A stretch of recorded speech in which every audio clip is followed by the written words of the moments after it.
J'espère que vous vous portez tous en bonne santé. Avant d'entamer cette communication, je souhaite d'abord partager avec vous un produit africain qui a vu le jour.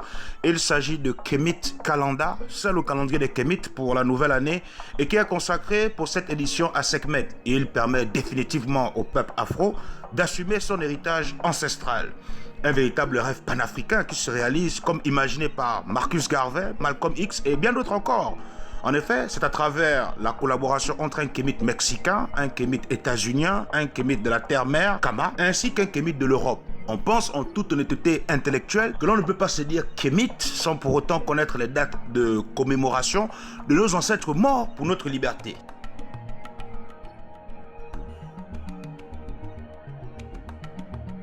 Ceci dit, à travers ce calendrier 100% kémite, il permettra aux jeunes et aux adultes d'apprendre sur leurs héros kémites chaque mois et de partager ces connaissances avec leurs proches pour la nouvelle année. Le calendrier kémite est disponible en vente sur le site internet www.kemitkalanda.com et il est au prix de 29,99 € plus frais de livraison aussi. Et comme nous sommes en période estivale, la maison offre aux 100 premiers clients qui souhaitent se procurer le calendrier 100% Kémite une réduction de près de 50% avant la fin du 31 décembre 2019. N'hésitez donc pas à saisir cette offre afin d'obtenir le plus tôt possible, avant la nouvelle année, votre calendrier 100% Kémite. Au tap et bon visionnage pour la vidéo du jour qui sera terrible. Dans le livre de la sortie au jour, chapitre 273 à 274, verset 397, il est dit ceci à propos du fils d'Imana. Osaré, tu es le père et la mère des hommes, tu es le Christ, ils vivent de ton souffle, ils mangent la chair de ton corps afin de renaître. Osiris se dit en langue pharaonique Osaré. Le O en égyptien renvoie à la louange et le Saré renvoie à fils de Dieu ou fils du soleil. Car le terme Dieu en latin se dit Deus, qui désigne lumière du soleil. Les anciens Égyptiens ont toujours honoré cet astre lumineux et ils ont cru qu'il n'existait qu'un seul soleil. Et c'est pour cette raison qu'il n'y a jamais eu plusieurs dieux en Égypte antique, mais une seule divinité du nom d'Imana ou Amon qui se multiplie sous plusieurs formes. Son fils est bel et bien Osaré ou Osiris. Et on l'appelait Osaré le Christ des millénaires avant l'invention de Jésus-Christ.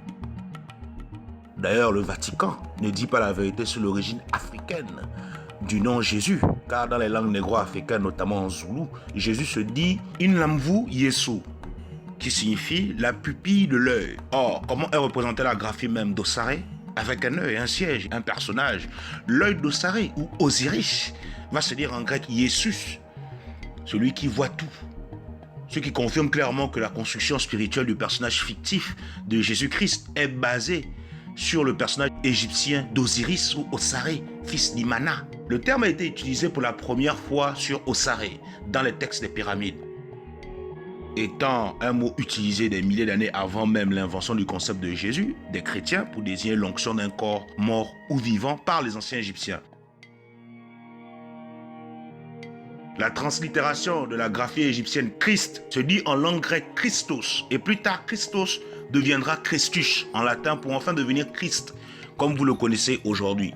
Il faut savoir également que la graphie égyptienne Christ est à l'origine de Krista ou Krishna des hindous. On le sait parce qu'il existait une communauté hindoue qui vivait en Égypte antique à l'époque du pharaon égyptien Amenhotep III. Ces derniers recevaient des enseignements spirituels des prêtres kémites au sujet du Christ Osaré. C'est plus tard que les hindous vont faire d'Osaré le Christ Krishna. L'un des plus grands guides spirituels de l'Inde, Surya Prabhupada, disait au père Emmanuel de l'église catholique, je cite, Christ est une autre manière de dire Christa et Christa est une autre façon de prononcer le nom de Krishna, qui est le nom de Dieu. Donc vous appelez Dieu Christ ou Christa. Or Krishna est notre divinité suprême. Fin de citation. Krishna signifie également noir. Or Osaré est appelé Kempur en égyptien ancien qui signifie le grand noir. Mais il faut comprendre ici la symbolique de la couleur dans l'Antiquité. Car avant les inventions et les falsifications des religions dites révélées qui ont inversé la réalité,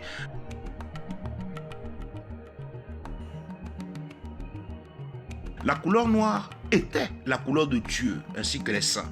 Et la couleur blanche était la couleur des démons. et tout ce qui est mauvais.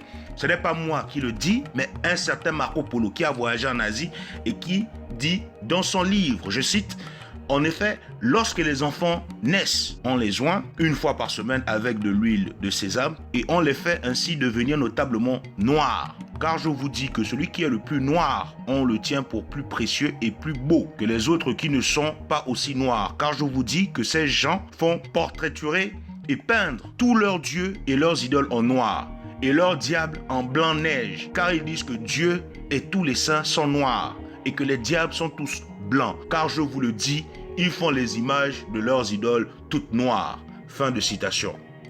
Donc ce n'est pas Tel Mimor qui le dit, c'est Marco Polo. On comprend pourquoi partout dans le monde et dans l'Antiquité, on retrouve des vierges noires, les dieux grecs représentés en noir. Les divinités hindoues en noir, car elles toutes s'inspirent du grand noir, c'est-à-dire Osare.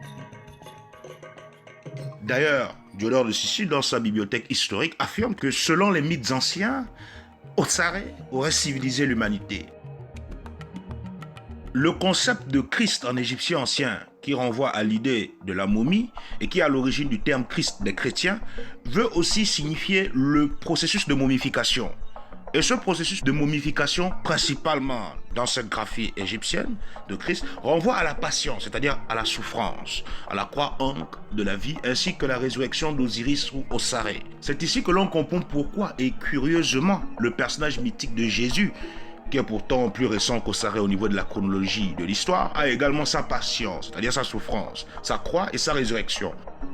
Comme on l'a dit auparavant, Osare signifie en langue pharaonique « ô fils de Dieu ». Et étonnamment, le personnage de Jésus est également considéré comme fils de Dieu, selon les traditions chrétiennes.